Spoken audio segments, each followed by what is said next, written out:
Oi, pessoal! Hoje nossa análise mergulha no capítulo 8 do livro de Esther. Olha, a situação muda muito depois da queda do Hamã, né? Muda sim, mas o perigo ainda não passou completamente. O decreto que condenava os judeus, ele ainda estava valendo. Isso é crucial. Exato.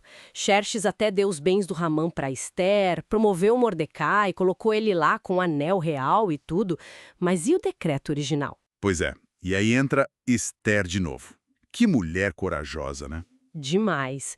Ela vai lá, se joga aos pés do rei, chorando, pedindo desesperadamente para anular o plano de Hamã contra o povo dela. Uma cena forte. E o rei, de novo, estende o cetro de ouro para ela. Sinal de permissão, de vida. E ela apela direto pro lado pessoal, né? Dizendo como ela aguentaria ver a destruição do próprio povo. Toca no sentimento dele. Sim. E a resposta do Xerxes... Bom, ela mostra bem como funcionava a lei medo-persa naquela época. É fascinante. Como assim? Ele primeiro reconhece o mal que Amã fez, fala que já puniu ele, que deu os bens para Esther, mas aí vem o porém. Ah, sempre tem um porém. Nesse caso, um bem grande. Ele explica que um documento oficial, um édito real, depois de selado com o anel do rei... Aquele anel que era a assinatura final, a autoridade máxima. Exato. Esse documento não podia ser revogado, anulado. Simplesmente não dava. A lei era imutável nesse ponto. Nossa! Então, cancelar o decreto do Hamã estava fora de questão legalmente falando. Fora de questão. Isso cria um beco sem saída. Aparentemente. E como eles saem dessa? Porque, obviamente, uma solução foi encontrada. A solução vem do próprio rei. E é uma saída, digamos, bem inteligente, bem jurídica até. Conta aí. Ele diz algo como: olha, revogar eu não posso.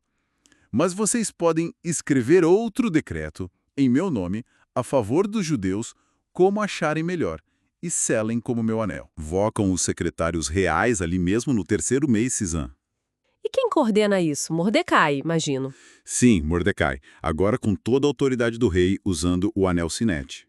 E a escala dessa operação é impressionante. Por quê? Pensa bem, eles escrevem as ordens para os sátrapas, governadores, nobres, de todas as 127 províncias, da Índia até Cush, que seria ali Etiópia, Sudão hoje. Um império gigantesco. E o mais importante, traduzido para a língua e para a escrita de cada povo, incluindo, claro, o hebraico para os judeus entenderem direitinho. Nossa, a logística disso devia ser uma loucura. Total. Usaram mensageiros montados nos melhores cavalos, os mais rápidos, da criação real mesmo. Era urgente. Tá, mas e o conteúdo desse novo decreto? O que ele dizia exatamente? Aqui a coisa fica intensa.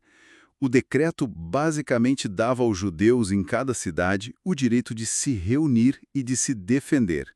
Se defender como? Autorizava eles a destruir, matar e aniquilar qualquer força armada que viesse atacá-los. O texto é bem específico, menciona até mulheres e crianças dos inimigos, e também permitia que saqueassem os bens desses inimigos. É uma autorização bem forte para a autodefesa. Pesado. E tinha uma data para isso? Tinha, e essa é a grande virada. A data marcada para essa defesa era o dia 13 do 12º mês, Adar. Espera aí. Adar, dia 13. Isso mesmo, o mesmíssimo dia que o Amã tinha escolhido lá no sorteio para o extermínio dos judeus. Que reviravolta! O dia da destruição virou o dia da defesa autorizada. Uma inversão total. E para funcionar, todo mundo tinha que saber, então cópias foram publicadas como lei em todo lugar. A ordem era clara: judeus, preparem-se. E a reação? Como foi isso na capital, em Suzã? E Suzã foi festa. O texto descreve Mordecai saindo do palácio com roupas reais, sabe?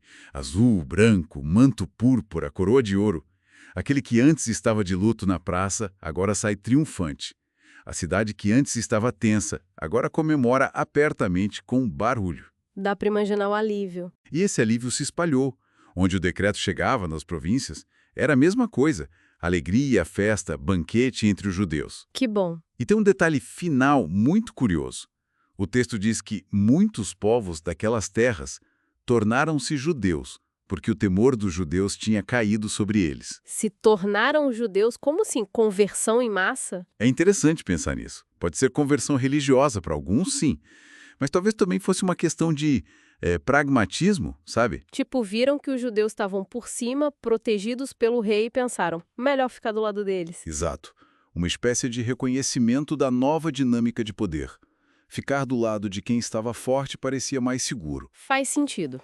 Então, para resumir, o capítulo 8 mostra a Esther agindo de novo com coragem, o rei encontrando uma solução jurídica criativa Mordecai subindo ao poder. e os judeus recebendo não só o alívio da ameaça, mas a autorização para se defenderem ativamente.